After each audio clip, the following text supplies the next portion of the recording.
warahmatullahi wabarakatuh. Alhamdulillahirabbil alamin. Wassalatu wassalamu ala asyrafil anbiya'i wal mursalin wa ala alihi wa sahbihi ajma'in. Rabbi shrah li sadri wa yassir li amri wahlul 'uqdatam min lisani yafqahu qawli. Alhamdulillah, sedar tak sedar hari ni kita dah masuk 17 Ramadan. Okey, murid-murid tahu tak? 17 Ramadan ni ada satu peristiwa penting dalam sejarah umat Islam. Apa tu? Okey, iaitu nuzul Al-Quran. Okey. Sini Ustaz akan kongsikan apakah peristiwa yang berlaku ketika nuzul Al-Quran. Nuzul Al-Quran berlaku pada setiap 17 Ramadan setiap tahun. Ianya menjadi satu peristiwa penting kepada umat Islam seluruh dunia untuk mengingatinya.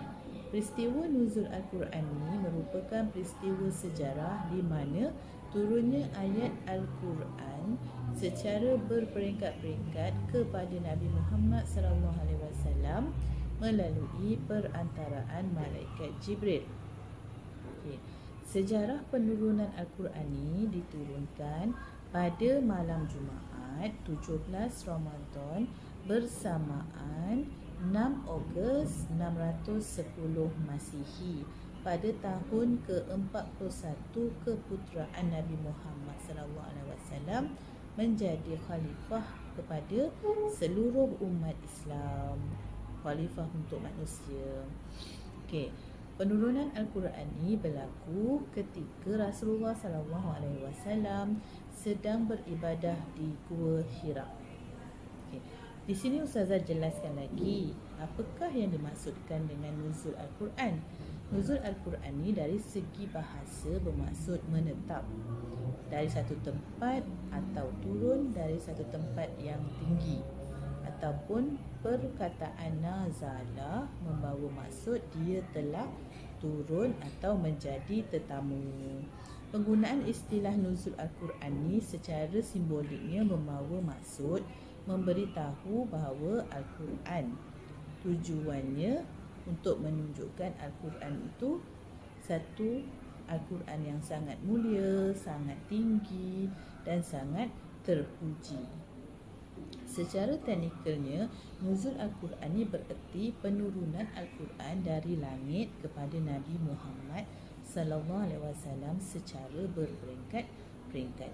Dan Al-Quran ini adalah mukjizat yang terbesar kepada Nabi Muhammad SAW sehinggalah hari ini, yang mana kita membaca setiap hari, yang kita amalkan setiap hari dan menjadi panduan setiap hari. Itulah Al-Quran yang diturunkan dan itulah juga mukjizat terbesar Nabi Muhammad SAW.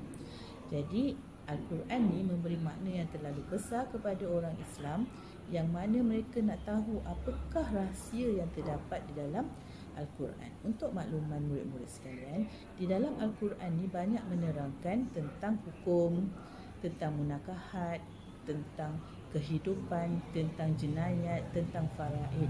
Semua yang ada kehidupan yang kita alami dalam kehidupan pada hari ini, semua ada di dalam Al-Quran. Sebab itulah Al-Quran ni adalah satu nilai yang sangat tinggi yang perlu dijaga dan sentiasa ada di hati semua orang Islam di muka bumi ini. Ayat Al-Quran mula diturunkan kepada Nabi Muhammad SAW melalui malaikat Jibril adalah 5 ayat yang pertama daripada surah Al-Alaq. A'udzubillahi minasyaitonirrajim. Iqra bismi rabbikal ladzi khalaq, khalaqal insana min 'alaq. Iqra wa rabbukal akram alladzi 'allama bil qalam, 'allamal insana ma lam ya'lam. Sadaqallahul azim. Nikmatnya kita sebagai orang Islam pada bulan Ramadan ni, Allah Subhanahu Wa Taala memberikan kelebihan dan ganjaran yang besar kerana ia bulan yang sangat mulia oleh Allah Subhanahu Wa Taala. Allah Subhanahu Wa Taala telah memilih bulan Ramadan untuk peristiwa-peristiwa besar seperti peristiwa penurunan Al-Quran, peristiwa pembukaan kota Mekah dan peristiwa pembukaan kota Andalus. Di samping itu juga Allah Subhanahu Wa Taala mengkhususkan satu malam yang lebih baik daripada 1000 bulan, iaitu malam Lailatul Qadar. Seperti mana firman Allah Subhanahu Wa Taala, Lailatul Qadri khairum min alfi syahr. Sadaqallahu azim. Okey, kesimpulannya di sini Ustazah ingin kongsikan bersama murid-murid sekalian dan semua pendengar sekalian, jadikanlah Al-Quran sebagai teman dalam kehidupan kita.